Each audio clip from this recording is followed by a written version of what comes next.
Have you ever felt like you've outgrown certain relationships in your life? Like you've woken up one day and suddenly realized that the people around you are draining your energy, dimming your light, and holding you back from becoming who you're truly meant to be? If you're nodding your head right now, you're not alone. And what you're experiencing isn't random, it's awakening. Welcome back to the channel. Today, we're diving deep into a topic that every woman who's on a journey of self-discovery needs to hear. We're talking about the 3 types of people that awakened, women no longer tolerate in their lives, and we're exploring this through the profound lens of Carl Jung's psychology.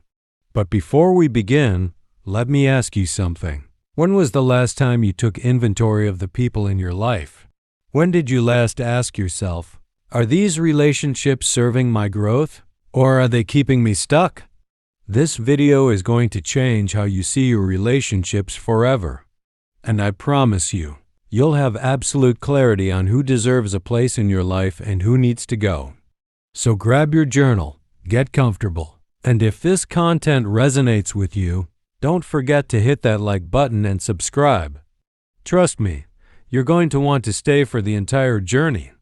Let's get started.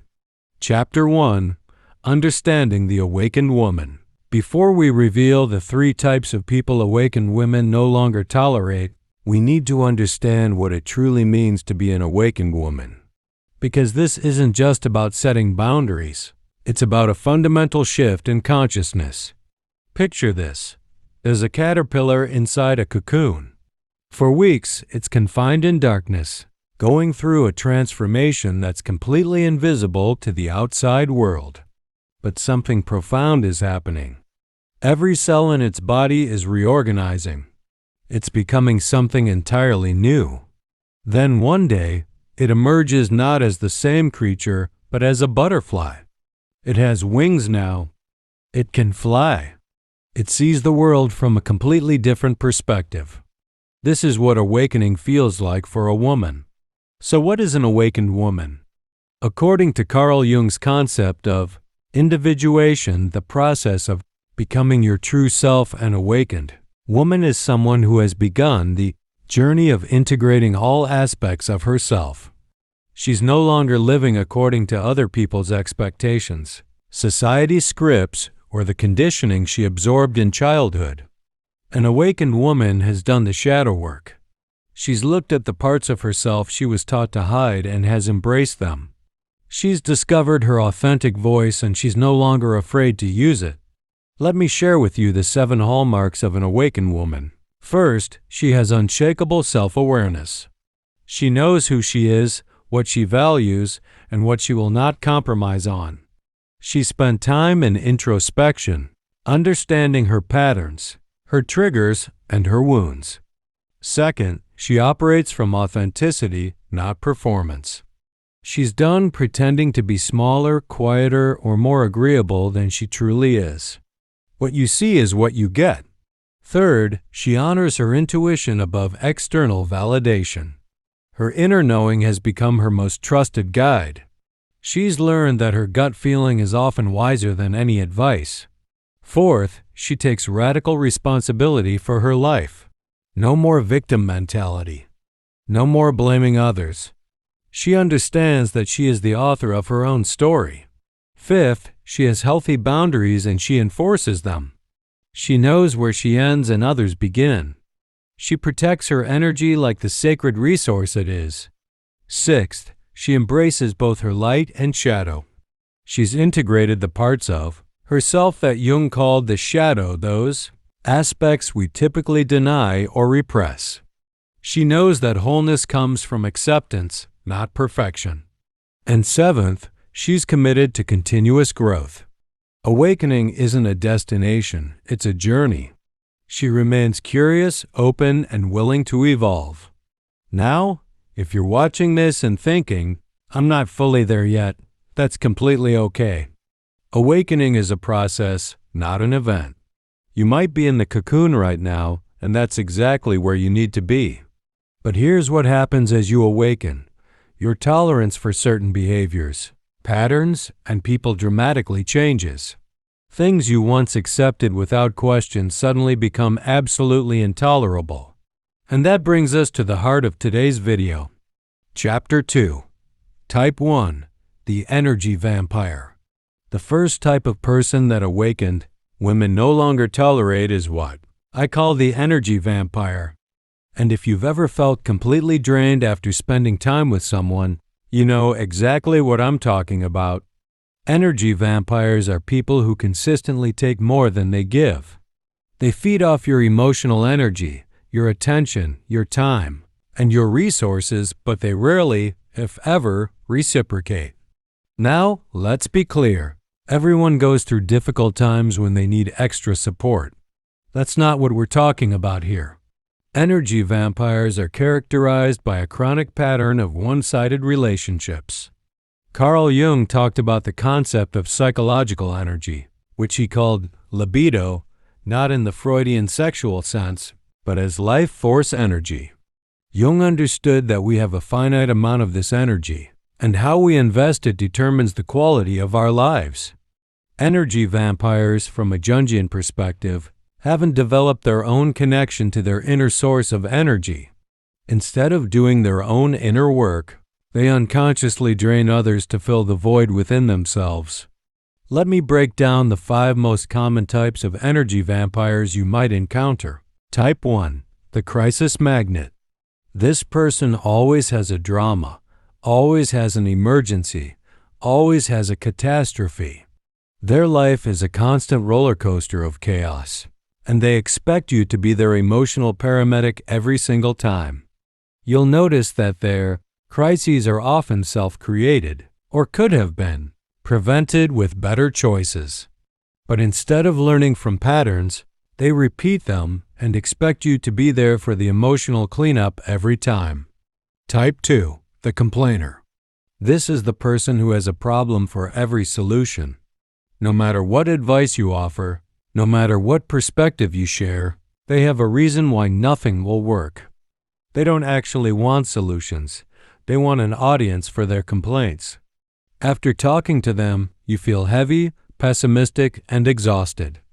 That's because they're projecting their negative worldview onto you. Type 3. The One-Way Friend. This person is incredibly present when they need something from you. They call, they text, they need your advice, your time, your resources. But when you need support, they're suddenly busy, unavailable, or they minimize your concerns. The relationship is entirely transactional, and the transaction only goes one way. Type 4. The Guilt Tripper. This energy vampire uses emotional manipulation to get what they want. They make you feel responsible for their happiness, their problems, or their emotional state. They use phrases like, "After everything I've done for you," or, "If you really cared about me, you would." They've mastered the art of making you feel guilty for having boundaries. Type 5. The Jealous Underminer. This person can't genuinely celebrate your wins. When something good happens to you, they find a way to diminish it, redirect attention back to themselves, or subtly put you down. They're in competition with you even though you're not competing with them. Let me tell you about Sarah. Sarah had a friend, let's call her Jessica, who she'd known since college. For 15 years, Sarah showed up for Jessica. Every breakup, every job loss, every family drama, Sarah was there, phone in hand, offering support, advice, and a listening ear. But Sarah started to notice a pattern. Whenever Sarah shared good news, a promotion, a new relationship, an achievement, Jessica would respond with something like, "Well, that's nice, but you know, those promotions don't mean much anymore." Or, "Just wait until the honeymoon phase ends." And whenever Sarah was going through something difficult, Jessica was mysteriously unavailable. Or she'd make the conversation about her own problems. Sarah's awakening came when she got engaged. Jessica's response? Marriage is just a piece of paper. I don't know why people make such a big deal about it. In that moment, Sarah realized this friendship had been one-sided for years. She had been pouring from an empty cup, trying to fill a bottomless pit. So what does an awakened woman do when she recognizes an energy vampire in her life? First, she stops feeling guilty for protecting her energy. She understands that self-preservation isn't selfish, it's essential. Second, she sets clear boundaries. She limits her availability, stops overfunctioning in the relationship, and allows the other person to experience the consequences of their patterns. Third, she releases the need to fix or save them. She understands that everyone is on their own journey, and she cannot do someone else's inner work for them. And fourth, if the relationship cannot evolve into something more balanced, she has the courage to let it go even if it's been years, even if there's history, even if it feels uncomfortable. Here's an exercise for you. Think about the 5 people you spend the most time with. After you spend time with each of them, do you feel energized or depleted? Do you feel inspired or drained? Do you feel uplifted or heavy? Your energy doesn't lie. Trust what your body is telling you. The energy vampire takes your energy. But the second type of person we're going to, discussed as something even more insidious. They try to control your reality. Chapter 3. Type TWO, the gaslighter and manipulator. Have you ever been in a conversation with someone and walked away thinking, wait, what just happened? Did I imagine that? Am I going crazy? If so, you've likely encountered the second type of person that awakened women no longer tolerate, the gaslighter and manipulator. The term gaslighting comes from a 1938 play called Gaslight, where a husband manipulates his wife into questioning her own sanity. And while the term has become popularized recently, the behavior is ancient. Gaslighting is a form of psychological manipulation, where someone makes you doubt your own perception of reality, your memory, your feelings, or your sanity. Carl Jung would say that gaslighters are often people who haven't integrated their own shadow. They project their own denied qualities, their deceitfulness, their aggression, their insecurity onto others. Instead of looking inward and taking responsibility for their actions, they distort reality to maintain their self-image. And they need you to accept their distorted version of events to keep their psychological defenses intact. Let me walk you through the most common gaslighting tactics so you can recognize them immediately. Tactic 1. Denying reality. That never happened. You're making things up. I never said that. Even when you have clear evidence, text messages, witnesses, or your own vivid memory, they deny it completely. This makes you question your own perception. Tactic 2. Trivializing your feelings. You're too sensitive. You're overreacting. You're being dramatic. It was just a joke. They dismiss your emotional response as invalid, training you to distrust your own feelings. Tactic 3. Shifting blame. You made me do this. If you hadn't done X, I wouldn't have done Y. This is actually your fault. They refuse to take responsibility and instead make you responsible for their behavior. Tactic 4. Using confusion as a weapon. They give contradictory information, change their story frequently, and create chaos in communication. The goal is to keep you off balance and uncertain. Tactic 5. Projecting. They accuse you of the exact things they're doing. If they're being dishonest, they accuse you of lying. If they're being unfaithful, they accuse you of cheating. Tactic 6. Withholding. They refuse to engage in conversations, give you the silent treatment, or pretend not to understand what you're saying, all to avoid accountability. Now, gaslighting is one form of manipulation, but let's talk about the broader manipulation spectrum. Some manipulators use guilt. They make you feel responsible for their pain, their choices, or their life circumstances.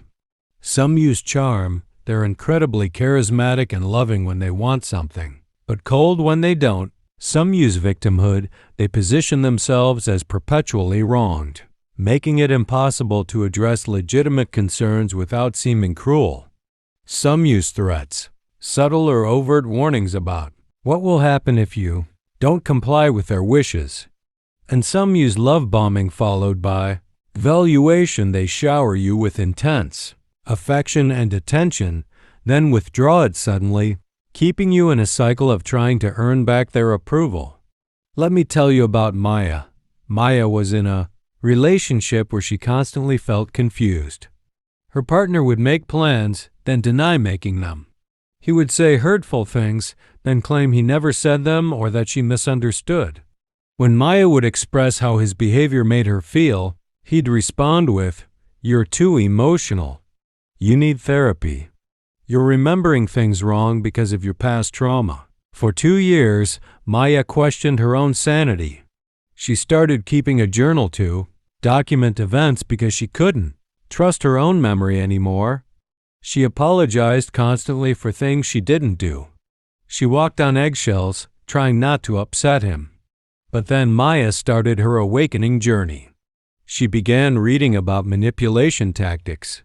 She started therapy. And slowly, she realized she wasn't crazy. She was being systematically manipulated. The day Maya left that relationship, she said she felt like she could breathe for the first time in years. An awakened woman has done something crucial. She's developed what Jung called a strong ego. Not ego in the sense of arrogance, but ego as a stable sense of self. She knows who she is. She trusts her perception. She believes her own experience. And because of this, she can spot manipulation immediately and she refuses to participate in it. She knows who she is. She trusts her perception. She believes her own experience. And because of this, she can spot manipulation immediately and she refuses to participate in it. She understands that healthy relationships are based on mutual respect, honesty, and reality testing together, not one person controlling the narrative. If you've been in a relationship with a gaslighter, recovery involves several important steps. First, validate your own experience. Your feelings are real. Your perception matters. Your memory is trustworthy. Second, reconnect with your intuition. Gaslighting disconnects you from your inner knowing. Spend time in silence, in nature, in meditation places where you can hear your own voice again. Third, surround yourself with people who affirm reality, not distort it. Find friends who say, "Yes, that did happen," or "Your feelings make complete sense." Fourth, consider professional support. A good therapist can help you rebuild your sense of self and recognize manipulation patterns. And fifth, forgive yourself. You didn't allow manipulation because you're weak. You allowed it because you're empathetic, because you want to believe the best in people, because you value connection. These are beautiful qualities. You just need to direct them toward people who are worthy of them. Here's a powerful boundary statement for dealing with gaslighters. I trust my perception of what happened. If you're unwilling to acknowledge my experience, then we cannot have a productive conversation. And then this is key, you stop engaging. You don't jade, justify, argue, defend, or explain. You simply hold your boundary. So far, we've talked about people who drain your energy and people who distort your reality. But there's a third type of person that awakened women no longer tolerate, and this one might surprise you. Chapter 4, Type 3, the Dream Killer. Imagine this, you're excited about something. Maybe it's a new business idea, a creative project, a personal goal, or a vision for your life. You share it with someone close to you, expecting support or at least curiosity. Instead, you get, "That's unrealistic. People like us don't do things like that. You're going to fail. Who do you think you are?" Congratulations. You've just encountered the third type of person awakened women no longer tolerate, the dream killer. Dream killers are people who consistently discourage your growth, minimize your aspirations, and project their limitations onto your potential. They operate from fear, scarcity, and their own unfulfilled dreams. And here's what makes them particularly dangerous. They often love you. They might be family members, longtime friends, or partners. They don't necessarily have malicious intent, but the impact is the same. They keep you small. Carl Jung believed that the ultimate purpose of life is individuation, becoming who you truly are, fulfilling your unique potential, and differentiating yourself from the collective. But Jung also understood that this process threatens the people around you. When you start to individuate, you're no longer playing the role they assigned you. You're no longer fitting into their comfortable categories. And for some people, your growth feels like a rejection of them. Dream killers are people who, consciously or unconsciously, want to keep you from individuating because your transformation challenges their worldview. Why do people become dream killers? Let's explore the psychology. Reason 1. Projection of their own fears. They abandon their dreams, so they assume yours are equally impossible. They tried and failed, so they believe you will too. They're projecting their experience onto your completely different journey. Reason 2. Threat to their identity. If you change, evolve, or succeed, it forces them to confront their own stagnation. Your growth holds up a mirror to their lack of growth, and that's uncomfortable. Reason 3. Fear of abandonment. They worry that if you evolve, you'll outgrow them. And instead of evolving alongside you, they try to keep you at their level. Reason 4. Cultural and familial programming. They're operating from generations of conditioning about what's possible, what's acceptable, or what's appropriate for someone like you. Your vision doesn't fit the script they inherited. Reason 5. Lack of imagination. Simply put, they can't envision what you envision. Their worldview is limited, so they assume the limits they see are absolute. Let me introduce you to the 5 types of dream killers you might encounter. Type 1. The realist. They pride themselves on being practical, logical, and grounded. But what they call realism is often pessimism in disguise. They focus exclusively on obstacles, risks, and reasons why things won't work. Type 2. The comparer. Well, so-and-so tried that and failed. Do you know how many people attempt that? The statistics show that most people don't succeed at this. They use external comparisons to discourage your unique path. Type 3. The gatekeeper. You need X qualification. First, you're not ready. You haven't paid your dues. They create arbitrary hoops for you to jump through, moving the goalposts every time you get close. Type 4. The protector.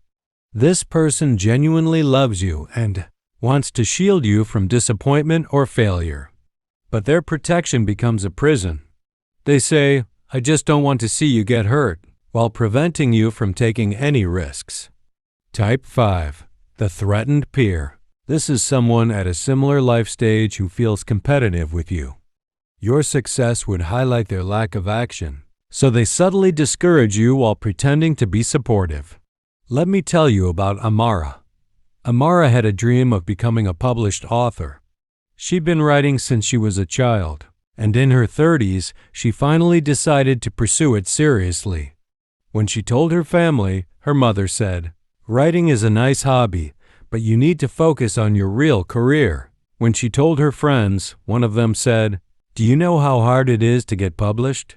Why set yourself up for rejection?" Her partner said, "We need financial stability right now." This seems like a distraction. For a year, Amara listened to them. She put her manuscript in a drawer. She focused on the practical things. But something inside her was dying. She felt resentful, disconnected from herself, and deeply unhappy. Then Amara had her awakening. She realized these people were speaking from their fears, not from her truth. She decided to honor her calling regardless of their opinions. She woke up at 5 in the morning before work to write. She attended writing workshops on weekends. She sent her manuscript to agents, faced rejection, kept going, and finally got a book deal. When her book was published, Those same people who discouraged her were suddenly proud of her. But Amara never forgot who believed in her when her dream was just a seed and who tried to keep that seed from growing. So how does an awakened woman respond to dream killers? First, she recognizes that other people's limitations are not her limitations. Just because they can't see it doesn't mean it's not possible. Second, she becomes selective about who she shares her dreams with. She understands that not everyone has earned access to her vulnerable visions. Third, she finds her tribe. She seeks out people who are also growing, who celebrate her expansion, who dream big themselves. Fourth, she uses discouragement as fuel.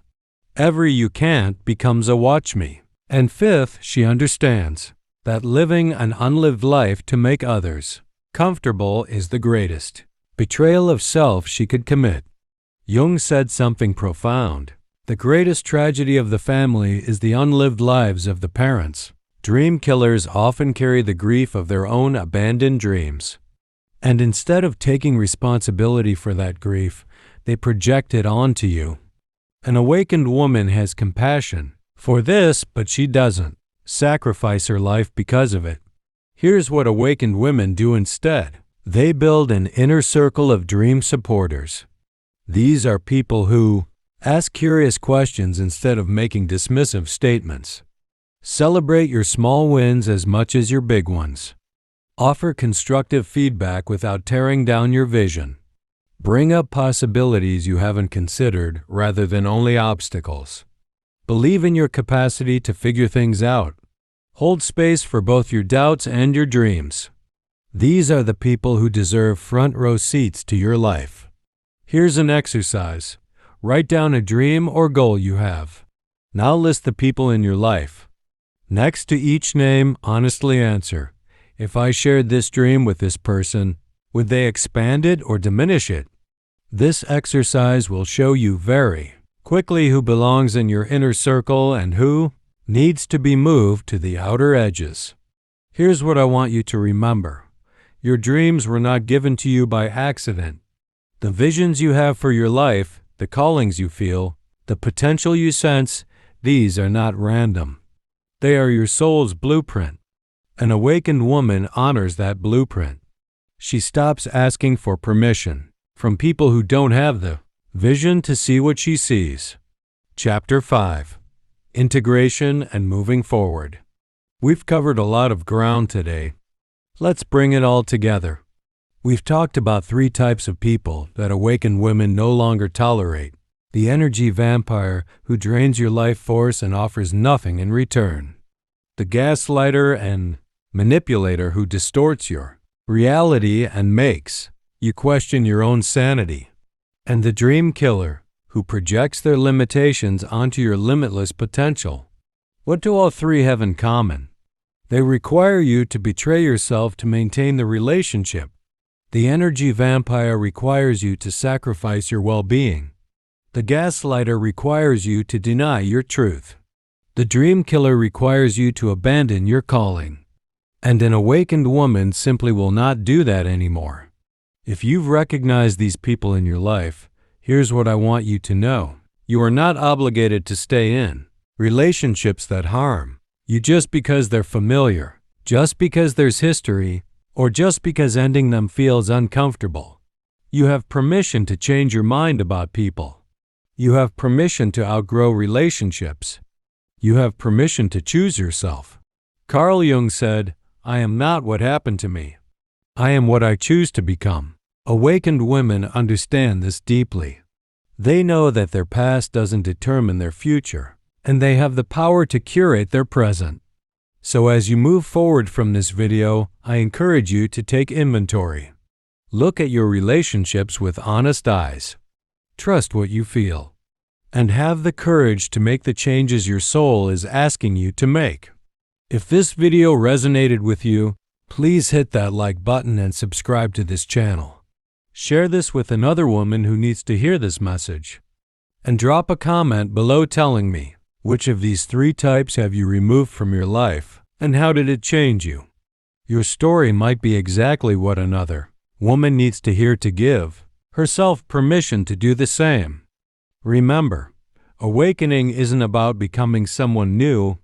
It's about removing everything that isn't authentically you, including the people who don't belong in your next chapter. Thank you so much for spending these 50 minutes with me today. I'm honored to be part of your journey. Until next time, stay awakened, stay empowered, and keep choosing yourself.